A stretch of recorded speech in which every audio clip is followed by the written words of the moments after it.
Hello students, my self Devendra Yadav. बेटा मैं आज आप लोगों को क्लास 7th का चैप्टर सिंपल इक्वेशन पढ़ाऊंगा। ठीक है, तो फर्स्टली आपकी जो इक्वेशन होती है, इक्वेशन होती क्या है? इक्वेशन से आप क्या मतलब समझते हो? इक्वेशन का मतलब है बेटा कोई चीज किसी भी पार्ट के इक्वल हो रहा हो। जैसे अगर आप लिख रहे हो x+4, तो ये क्या है? ये एक एक्सप्रेशन है, ये इक्वेशन नहीं बोल सकता हम इसको कि एक्सप्रेशन हो। जैसे x+2 या y+3, ये क्या है? एक्सप्रेशन है, ये इक्वेशन नहीं है। इक्वेशन कब होगी? जब इसमें x+4 = आप क्या रख दोगे, या तो 6 रख दोगे या x+4 = 8 रख दिया आपने, तो ये चीजें क्या होगी? किसी पार्ट के इक्वल होगी। ये इक्वल का साइन है ना, तो यहां से क्या बनती है? आपकी फॉर्मेशन होती है किसकी? इक्वेशन की। ठीक है, ऐसे जैसे y+3 = 5, तो ये क्या होगी? एक इक्वेशन बन गई। ठीक है, इक्वल का साइन। और ये क्या थी आपके पास? Expression, x+2 y+3। ठीक है, तो एक्सप्रेशन और इक्वेशन में आपको डिफरेंस पता लग गया। उसके बाद चीजें आती है बेटा, इक्वेशन में बेटा दो पार्ट होते हैं। ठीक है, दो पार्ट कौन कौन से? जैसे आपके पास इक्वेशन है अब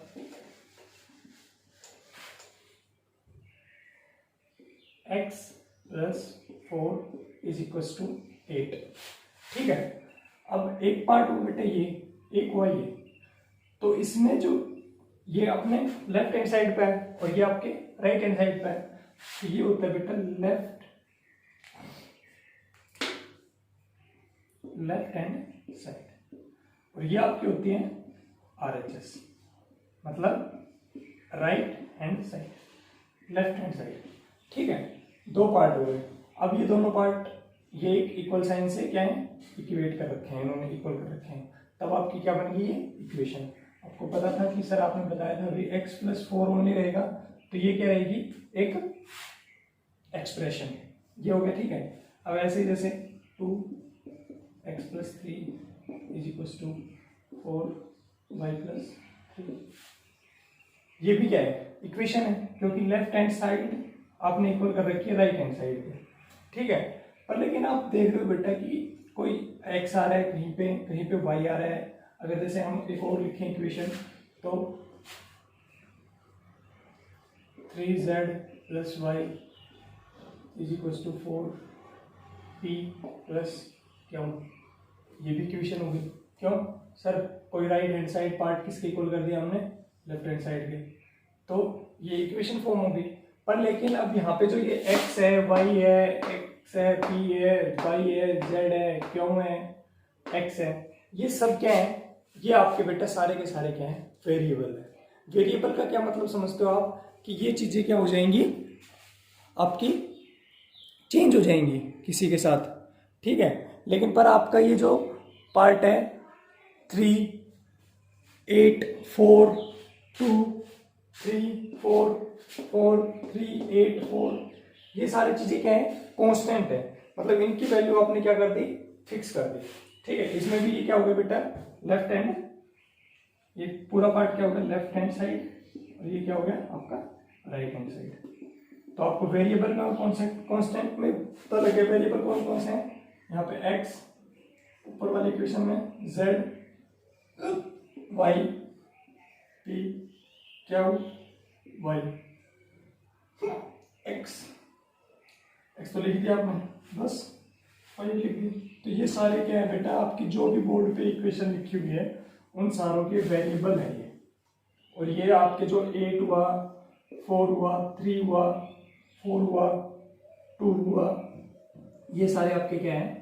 सारे इक्वेशंस में कांस्टेंट है। ठीक है, ये हुआ बेटा वेरिएबल पार्ट और आपका कांस्टेंट पार्ट।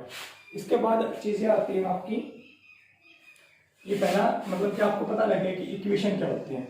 ये बेटा इंट्रोडक्शन पार्ट है बिल्कुल। अगर आप इसको वीडियो को अच्छे से देख लोगे ना, तो आपका जो भी चैप्टर के क्वेश्चन आंसर हैं वो आपके सारे के सारे क्लियर हो जाएंगे। एक भी क्वेश्चन ऐसा नहीं होगा कि जो आपको आएगा नहीं। ठीक है, उसके बाद अगला आता है बेटा equation forming. Equation.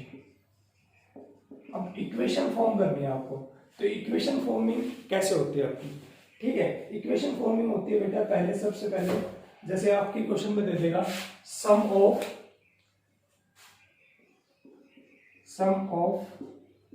y and 4 is 8। तो इसका मतलब क्या लिखोगे कि y plus 4 is equal to क्या हुआ आपका 8। ये इक्वेशन फॉर्म है सम में, मतलब एडिशन, या फिर बोल देगा addition of y and 2 is 6। तो ये भी क्या होगी बेटा आपके पास एक इक्वेशन फॉर्म हो गई, ठीक है। अब सम भी हो गई।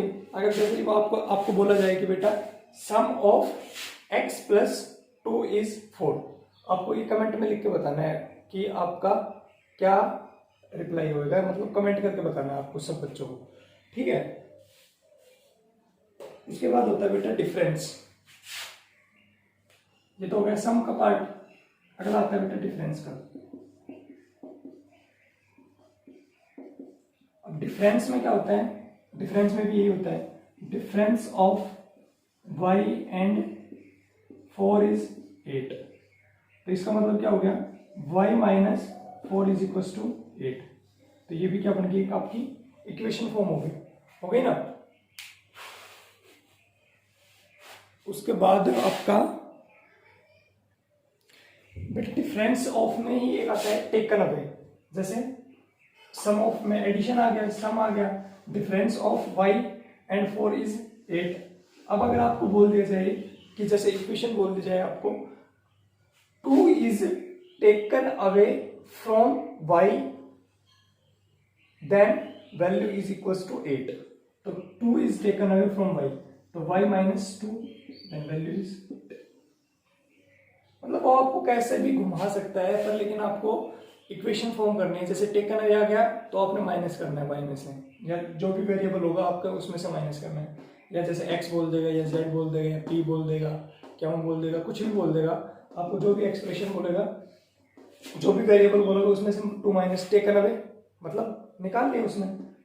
2 is taken away from y then value is 8, और 2 is add up in y then value is 4। तो जैसे y plus 2 is equal to 4 कर दोगे ना बेटा फॉर्म। अब आप लोगों को एक तो वो बताइए कि आपको वो इक्वेशन आपने कमेंट में लिखना है। एक लिखना है कि 3 is taken away from p then value is 8। या ये भी इक्वेशन आपने फॉर्म करके क्या करनी है, कमेंट करनी है बेटा। और जो जितनी फास्ट कमेंट करेगा ना उसको कुछ ना कुछ सरप्राइज ही मिलेगा, ठीक है। उसके बाद आती है बेटा आपकी मल्टीप्लीकेशन पर, ठीक है। मल्टीप्लीकेशन या प्रोडक्ट। तो अगर आप जैसे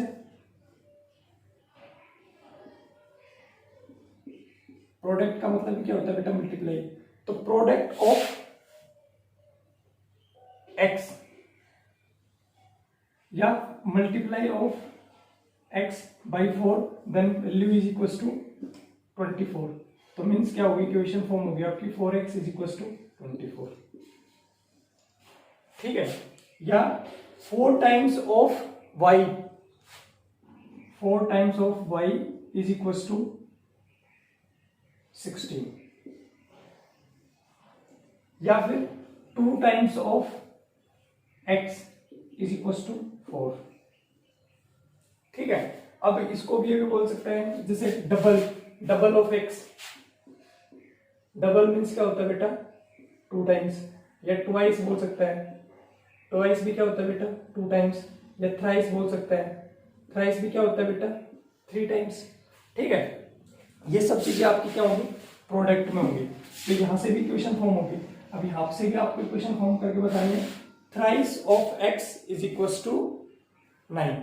तो इक्वेशन फॉर्म करके कमेंट करोगे इजी का भी, ठीक है। उसके बाद आता है बेटा फ्रैक्शन। अब फ्रैक्शन क्या होता है बेटा, फ्रैक्शन होता है डिवीजन। डिवीजन मतलब फ्रैक्शन आपने पढ़ा था ना कि किसी भी का कोई पार्ट, जैसे आपके पास ये फिगर लेके समझाया था आप लोगों को कि ये 3 फिगर है आपकी। ये फिगर क्या होगी, तो अब इसका फ्रैक्शन क्या हुआ बेटा, ये क्या हुई 1/3। 3 पार्ट थे, एक पार्ट सर क्या था उसका सेकेंड पार्ट था, तो 1/3 टाइम हो गया। ठीक है, ऐसे ही बेटा जैसे आपको बोल दिया जाए 1/4 of x is equal to 8, तो 1/4 ऑफ x क्या हुआ बेटा आपके पास 1/4 of x is equal to 8, तो x की वैल्यू निकाल देगा, या फिर इक्वेशन फॉर्म होगी, या half of x is equal to 4, तो x/2 हाफ ऑफ x कर रहे हो तो x/2 होगा, अगर डबल ऑफ x कर रहे हो तो 2x होगा, या थ्राइस ऑफ x कर रहे हो तो 3x होगा, या 1/4 कर रहे हो तो बेटा क्या हो जाएगी, फ्रैक्शन में आएंगे तो आपकी चीजें क्या हो जाएंगी, डिवीजन में चली जाएंगी। ठीक है, तो ये था बेटा आपका फ्रैक्शन का, ये सब चीजें क्या थी बेटा आपकी इक्वेशन फॉर्म हो रही थी। उसके बाद आपकी आती है बेटा पुटिंग वैल्यूज। ठीक है, अब ये टॉपिक खत्म हो गया आपके फॉर्मिंग इक्वेशन का। अब फॉर्मिंग इक्वेशन के बाद आती है आपके पास पुटिंग वैल्यूज। अब पुटिंग वैल्यूज में क्या करते हैं, पुटिंग वैल्यू।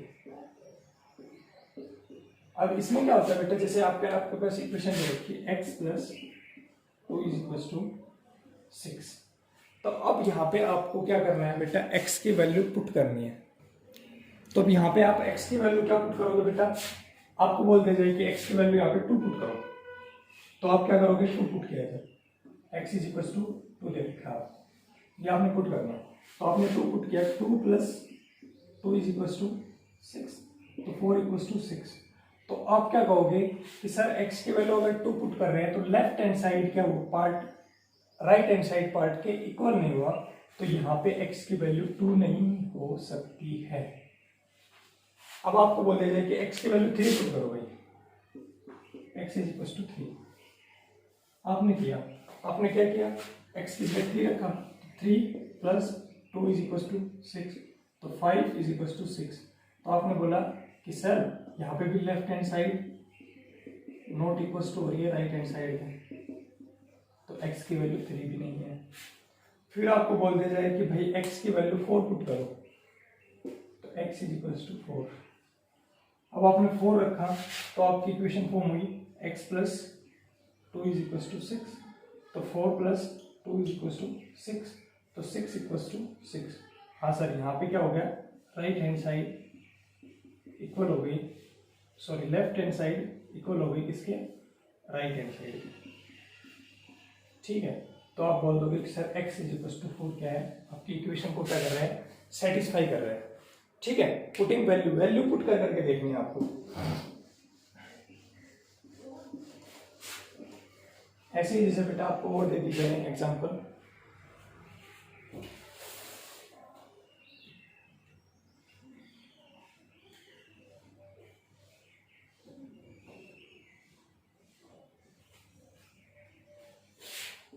(8x + 15 = 17). अगर आपको बोल दिया जाए बेटा तो आप कैसे करोगे, पहली बात तो ये होगा नहीं, हो तो जाएगा लेकिन पर फिर भी आपको थोड़ा टिपिकल टास्क लगेगा। 8 तो आपने लिख दिया 45। अब आप करो, अगर x की जगह बेटा आप 2 रख रहे हो तो आपको बोल दिया है कि बस x की वैल्यू क्या हो सकती है बेटा -2। या आपको इक्वेशन में बस ये पुटिंग वैल्यू करके देखनी है कि लेफ्ट हैंड साइड इक्वल हो रहा है राइट हैंड साइड के या नहीं हो रहा है, तो आपने रखा, तो 8 - 2 + 15 = 45, तो ये क्या होगा -16 + 15 = 45, तो ये क्या होगा -1 = 45। तो left hand side right hand side के इक्वल नहीं है, तो सर ये वैल्यू क्या नहीं कर रही है, इस इक्वेशन को सेटिस्फाई नहीं कर रही है। बस इतना ही है, आप जहां पे भी जो भी बोलेगा इक्वेशन में आपको पुटिंग वैल्यू कर, उसमें वैल्यू क्या कर दोगे, पुट कर दोगे। ये था बेटा आपका टॉपिक पुटिंग वैल्यूज। इसके बाद आता है बेटा hit and trial method. Hit and trial method की मतलब कि आपको वैल्यू पुट करके देखनी है कि कौन सी वैल्यू सेटिस्फाई कर रही है और उसकी वैल्यू निकालनी है आपको। जैसे आपको बोल दिया जाए 5p plus 2 is equal to 70। अब इसमें p की वैल्यू क्या होगी? अब आपने hit and try method use किया, तो सबसे पहले 1 यूज किया, 1 की वैल्यू रखी, 1 की वैल्यू अगर 1 वैल्यू रख रहे हो तो सर क्या हुआ 5 × 1 plus 2 is equal to 17 and p is equal to 1। तो ये क्या हुआ 5 प्लस 2 इज इक्वल टू 17, तो 7 इज इक्वल टू 17। तो left hand side is not equal to right hand side, तो ये इक्वेशन क्या होगी बेटा, सेटिस्फाई नहीं कर रही, p इज इक्वल टू 1। अब इसके बाद रखा आपने p is equal to 2, p equal to 2 रख रहे हो तो 5 × 2 प्लस 2 इज इक्वल टू 17, तो 5 × 2 is equal to 10 plus 2 is equal to 17, तो 12 इज इक्वल टू 17। तो ये भी नॉट इक्वल टू, सर ये भी सेटिस्फाई नहीं कर रहा। इसके बाद आपने वैल्यू रखी p की 3, अब 3 वैल्यू रख रहे हो तो उसके बाद आपने सोल्व करके देखा तो क्या हुआ 5 × 3 प्लस 2 इज इक्वल टू 17, तो 15, 5 × 3 15 प्लस 2 इज इक्वल टू 17, तो 17 इज इक्वल टू 17। तो ये वैल्यू क्या होगी, सेटिस्फाई होगी right hand, left hand side आपका किसके इक्वल हो गया, राइट हैंड साइड की। ठीक है, तो ये था बेटा आपका हिट एंड ट्राई मेथड। अब बेटा आपके जो भी इक्वेशन, जो भी आपके जो क्वेश्चन आंसर हैं, जितना तक कराया है उतने तक आपने करना है, उसके बाद आगे कल करेंगे। और आपने बेटा रिस्पॉन्स देना है पूरा वीडियो में, जो भी आपको पढ़ाया है बिल्कुल आपने अच्छे से समझना है। फिर उसके बाद आपकी जो भी बुक है ना आपके पास, 7th क्लास के स्टूडेंट मेनली, जो भी बुक आपके पास उसमें से क्वेश्चन करके देखिए। फिर अगर आपसे कोई क्वेश्चन नहीं हो रहा है तो आप मुझे मेरे कमेंट बॉक्स में बता सकते हैं। ठीक है, thank you students, have a nice day.